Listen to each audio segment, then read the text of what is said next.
today we go through the chapter number 4, subject SST, and for class 4. The topic is the Great Indian Desert. The Great Indian Desert lies to west from the Aravalli Hills. It is also called the Thar Desert. A desert is a big sandy land with very little or no vegetation. Desert क्या है, इसको हम लोग ये अरावली के waste में है और इसको हम लोग थार डेज़र्ट के नाम से भी जानते हैं और ये इंडिया का सबसे बड़ा डेज़र्ट है। और डेज़र्ट में क्या होता है, ज़्यादातर वेजिटेशंस ज़्यादा एनिमल या ज़्यादा पेड़ पौधे नहीं पाए जाते। The great Indian desert stretch from the Aravalli hills in the east to the border of Pakistan in the west. ये कहाँ से स्ट्रेच है, ये फैला हुआ है अरावली हिल्स ईस्ट से लेके पाकिस्तान बॉर्डर के ईस्ट साइड तक, and from Run of Kutch in the southwest to the border of Haryana, और रन ऑफ कांच साउथ वेस्ट से लेके हरियाणा के बॉर्डर तक। This is a plain area full of sand. ये क्या है, ये पूरा सैंड एरिया है, मीन्स रेतीला एरिया है। ये पूरा एरिया जो है बालू से भरा हुआ है। The great Indian desert is a partly rocky and partly sandy. ये जो इंडियन डेजर्ट है ये आधातर पथरीला जगह है और इसका आधा प्लेस जो है वो रेतीला है। It has many low sand hills circle sand dunes. और यहाँ पे क्या होता है ना, हवा आने के कारण एक सैंड उड़ के दूसरी जगह इकट्ठा हो जाता है, तो यहाँ पे छोटे छोटे पहाड़ बन जाते हैं, तो इसको सैंड ड्यून्स कहा जाता है। Sand dunes move from place to place with a strong winds. Sand dunes जो है वो एक जगह से दूसरी जगह बन जाते हैं with the help of strong winds, मतलब बहुत जब जोर की हवा चलती है तो वो एक जगह से दूसरी जगह ट्रांसफ़र हो जाते हैं। The great Indian desert receive little rainfall. ये ग्रेट इंडियन डेजर्ट जो है या फिर थार डेजर्ट, जिसको हम लोग थार डेजर्ट के नाम से जानते हैं, यहाँ पे बारिश बहुत कम होता है। Some areas do not get rain at all for many years. और कुछ जगहों में तो ऐसा है जो कई सालों से बारिश भी नहीं हुई है। There are no permanent river. यहाँ कोई भी रिवर जो है परमानेंट नहीं होता। The only river that flow through the desert it is Luni. और डेजर्ट में एक ही रिवर है जो हमेशा फ्लो करता है, वो है Luni. It is a very small river which sometime disappear in the sand. और ये भी बहुत छोटी रिवर है, कभी कभी ये बालू में ही गुम हो जाता है।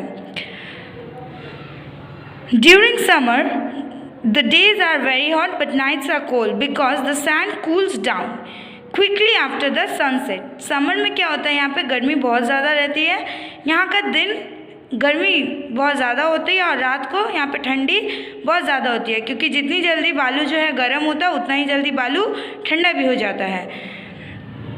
During winter it is generally warm but the nights are very cold. During summer dust storms are very common. और समर में यहाँ पे जो कॉमन है वो डस्ट स्टॉर्म है, मतलब बालू का तूफान। Due to shortage of water, people have to walk many kilometers to bring water from the wells. So life in the desert is very difficult. यहाँ पे क्या है, पानी बिल्कुल नहीं मिलता है, तो जिसके कारण क्या होता है, लोगों को पीने वाला पानी मिलने के लिए बहुत दूर तक जाना पड़ता है। There are some places in desert where groundwater comes to the surface and we can some ponds of water in a few places. Such places are desert is called an oasis.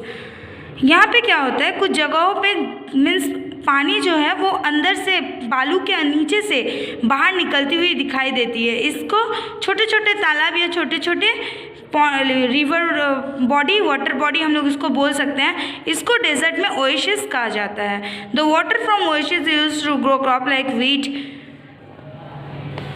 I can't see, wheat, gram, jowar, bajra and maize tree like date, palm, kikkar, babool, cactus also grow in the oasis. Oasis में देखो वहाँ क्या होता है ना, oasis में पानी मिलता है, तो पानी मिलने के कारण यहाँ कुछ खेती भी की जा सकती है, जो मैंने तुमको एक एक करके नाम पढ़ के बता दिया है। Now the condition in the great Indian desert have improve greatly. आज जो उसका कंडीशन है मीन्स थार डेजर्ट का, उसको इम्प्रूव किया जा रहा है। To improve the living condition of desert people. वहाँ पे जो लोग रहते हैं उनके लिए या उनके जीवन यापन के लिए वहाँ पे जगह को इम्प्रूव किया जा रहा है। The government has made a very big canal called Rajasthan canal. वहाँ पे एक बड़ा पानी का मीन्स प्लेस बनाया गया है जहाँ पानी को रिस्टोर कर सकते हैं हम लोग, तो उसका वहाँ के गवर्नमेंट ने वहाँ उन लोग के लिए जो वहाँ रहते हैं उन लोग के लिए बनाया, जिसका नाम है Indira Gandhi canal. It brings water from the Sutlej and its tributaries to the desert. Desert में बहने वाली जो सतलुज रिवर है वो और उसके बाकी जो ब्रांचेस हैं उस सबसे वहाँ पानी कलेक्ट किया जाता है। As a result part of the desert has already begun to look green. इसीलिए कहीं वहाँ हम लोग वहाँ का थोड़ा जो पार्ट है वो हम लोग को ग्रीन या फिर हरा दिखाई पड़ता है। A big wheat farm has been set up by government at Suratgarh near Ganganagar के पास वहाँ पे एक सीरतगढ़ बोल के जगह है। वहाँ पे बड़ा सा व्हीट मीन्स गेहूँ का जो फार्म है वो गवर्नमेंट ने बनाया है। It's India's biggest wheat farm और ये इंडिया का सबसे बड़ा व्हीट फार्म है। गेहूँ की खेती वहाँ की जाती है। There is very little natural vegetation in the desert. Desert में मैंने पहले ही बताया बहुत कम वेजिटेशन, जंगली जानवर या फिर जंगल वहाँ बहुत कम देखने को मिलता है। Only a few trees and plants such as thorny shrubs, cactus, babul, kikar etcetera which can resist in desert. The dry weather are found in desert means ये जैसे कैक्टस है, श्रब्स, कुछ घास या बबूल, किकर, ये सब कांटा वाला जितने भी झाड़ होते हैं वो हम लोग को डेजर्ट में देखने को मिलता है। Camel is the most important animal in desert और कैमल जो है बहुत इंपॉर्टेंट एनिमल है डेजर्ट का। It can walk a long distance in the desert without drinking water और कैमल को ज़्यादा पानी पीने की ज़रूरत नहीं पड़ती है, वो बिना पानी के ही बहुत दूर तक चल सकता है। इसीलिए इसको शिप ऑफ डेजर्ट कहा गया है। यहाँ के कुछ ग्रेट इंडियन डेजर्ट यानी थार डेजर्ट के कुछ बड़े बड़े सिटीज़ का नाम है, इंपॉर्टेंट सिटीज़ जो कि है Jodhpur, Bikaner, Jaisalmer, Udaipur. This are famous for their forts and lake. और यहाँ पे क्या है मीन्स पहले पुराने ज़माने में जो राजाओं के महल या लेक्स, इन सब के कारण ये सब जगह क्या है फेमस या इम्पॉर्टेंट है थार डेजर्ट में। चैप्टर यहीं ख़त्म होता है। एक्सरसाइज को तुम लोग घर में करोगे। आशा करते हैं कि सबको समझ आया होगा and thank you for listening us.